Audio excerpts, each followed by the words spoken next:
Hola, mi nombre es Leslie Patricia Campos Pot y estoy en la Universidad Autónoma de Campeche en la Facultad de Ciencias Químico-Biológicas, cursando la licenciatura en Químico Farmacéutico Biólogo.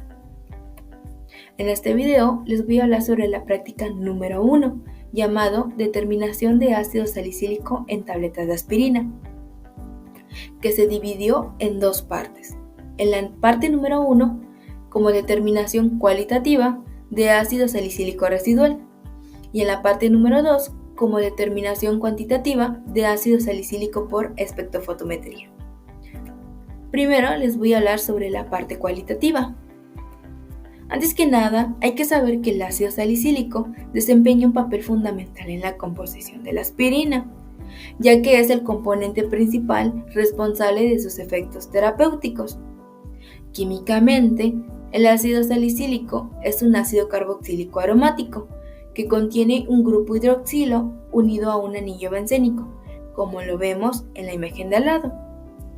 Su estructura molecular confiere el ácido salicílico en propiedades analgésicas, antiinflamatorias y terapéuticas, convirtiéndose en un ingrediente clave para la aspirina. Nuestro objetivo fue determinar el porcentaje de descomposición del ácido acetilsalicílico en tabletas de aspirina por medio de la cuantificación del ácido salicílico presente. Utilizar el cloruro férrico para facilitar la identificación de su presencia y establecer curvas de calibración con el ácido salicílico para simplificar la determinación de su concentración.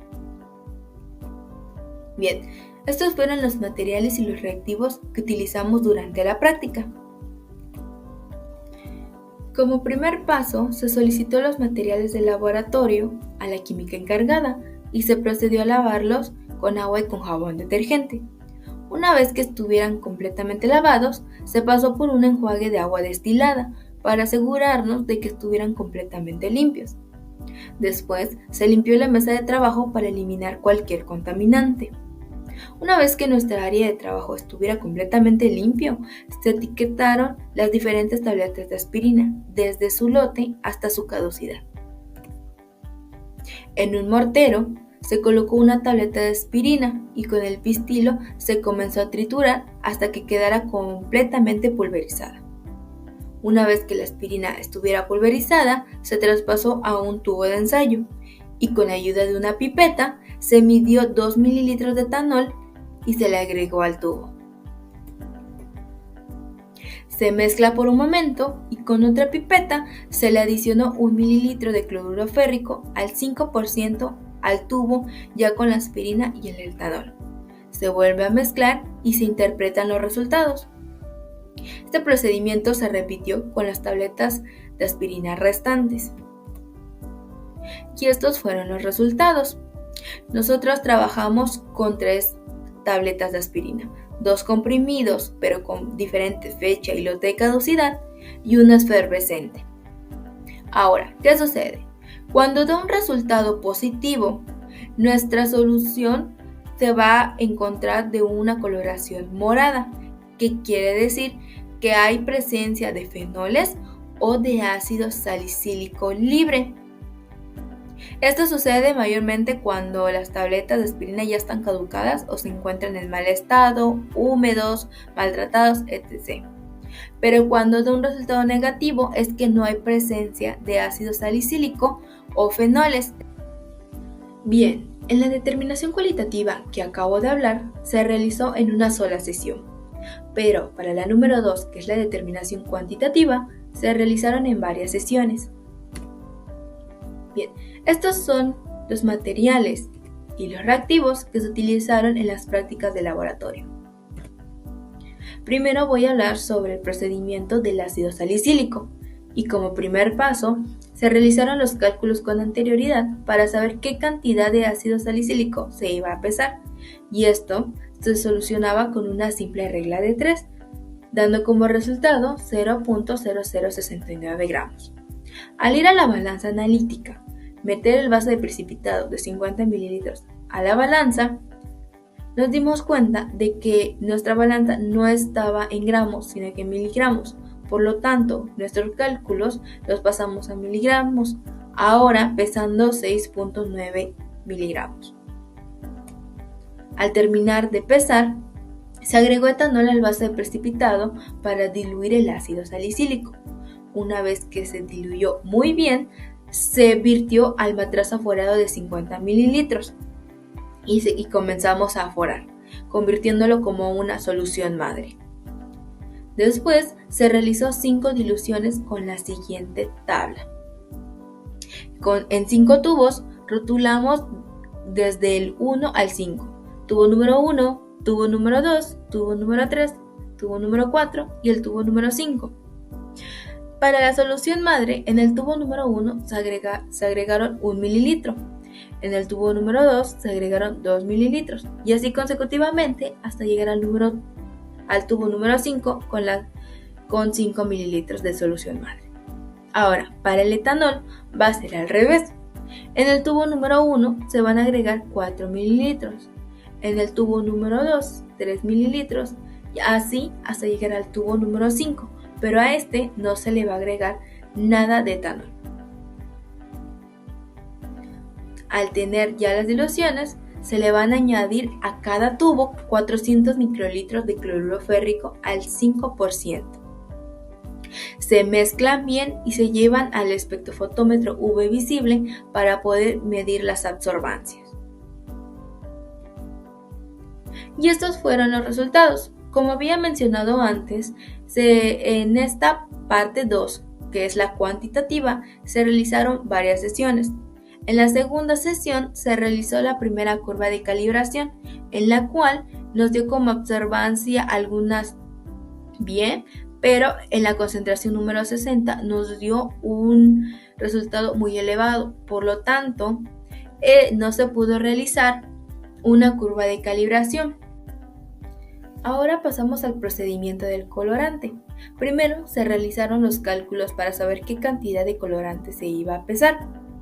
En este caso nos dieron partes por millón, pero como nosotros queríamos saber peso de soluto, utilizamos la fórmula de partes por millón despejado, dando lo siguiente: partes por millón igual a peso soluto sobre volumen de disolución por 10 a la 6 despejado, da como peso de soluto igual a 250 partes por millón, que fue lo que nos dieron, por 250 mililitros, que es el volumen que vamos a utilizar, sobre 10 a la 6, nos da que nuestro peso soluto era de 0.0625.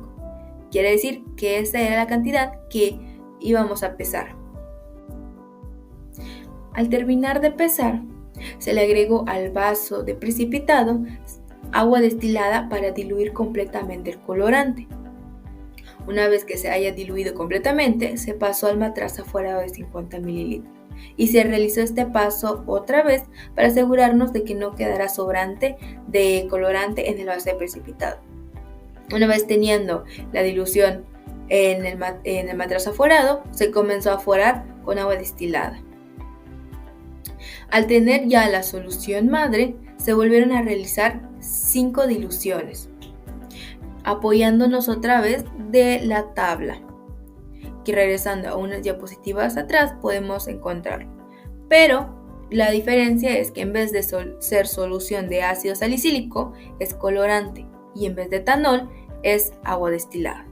Entonces se rotulan 5 tubos y en el primer tubo se agrega 1 mililitro de colorante, en el segundo tubo 2 mililitros de colorante y así sucesivamente hasta el tubo número 5, que debe tener 5 mililitros del colorante. En este caso es la solución madre. Y para el etanol ya no es etanol sino agua destilada. Entonces en el tubo número 1 4 mililitros de agua. En el tubo número 2 3 mililitros de agua. Así hasta que lleguemos en el tubo número 5 con 0 mililitros. Una vez que se realizaron bien las diluciones, se llevó al espectrofotómetro UV visible para poder medir las absorbancias. Medimos absorbancias y se anotaron los resultados. Ahora bien, al terminar de hacer estas diluciones, el profesor a cada equipo nos asignó una solución problema y nuestro objetivo era conocer su concentración. Por lo tanto, lo pasamos a un tubo, medimos absorbancia y nos dio como 0.434. Ahora, ¿cómo calculamos la concentración de la solución problema? Como primer paso, primero vamos a conocer cuál eran las partes por millón, utilizando la siguiente fórmula. Primero que nada, los 250 mililitros son del matraz aforado. Entonces, estos lo necesitábamos pasar a litros. Por lo tanto, utilizamos una pequeña regla. Los 250 mililitros se multiplican por 1 dividido en 1000 nos da como 0.25 litros. Entonces, ahora utilizando la fórmula de partes por millón, vamos a poner la cantidad que se pesó, que en este caso es 0.0628. Nos pasamos un poquito, pero no alteraba el producto. Dividido entre el volumen que sacamos, que en este caso son litros, por 10 elevado a la 6, dando como resultado 251.2 nuestras partes por millón. Al tener ya este resultado, calculamos las concentraciones, no solo de la solución problema, sino de las absorbancias de las diluciones que obtuvimos más atrás. Por ejemplo, si queremos sacar la concentración del tubo número 1, vamos a dividir las partes por millón que sacamos por la cantidad total de los tubos por el número de tubo. El tubo número 1, 251.2 partes por millón entre 5 por 1 nos da 50.24 partes por millón. Quiere decir que este es la primera concentración del tubo 1. Para el tubo número 2, obtuvimos 251.2 partes por millón sobre 5 por 2 nos da como 100.48 partes por millón. Y así sucesivamente hasta el tubo número 5. Simplemente es partes por millón por cantidad de tubos por el número de tubos. Ya teniendo todas las concentraciones de las absorbancias, ahora podemos calcular cuál es la concentración de la solución problema que nos dio el profesor. Utilizamos la fórmula de X igual a Y menos B sobre M. Estos cálculos no fueron necesarios hacerlos a mano, los hicimos en forma directa, que es en la calculadora. Simplemente ahora sustituimos valores, X, que es la concentración que queremos conocer, la Y, que es la absorbancia, menos B, que este llega siendo el de la fórmula de Y igual a menos MX menos B, sobre 5.057 por 10 a la menos 3. Esto nos da como concentración 81.16. Y aprovechando, también sacamos la regresión lineal que nos da como 0.999.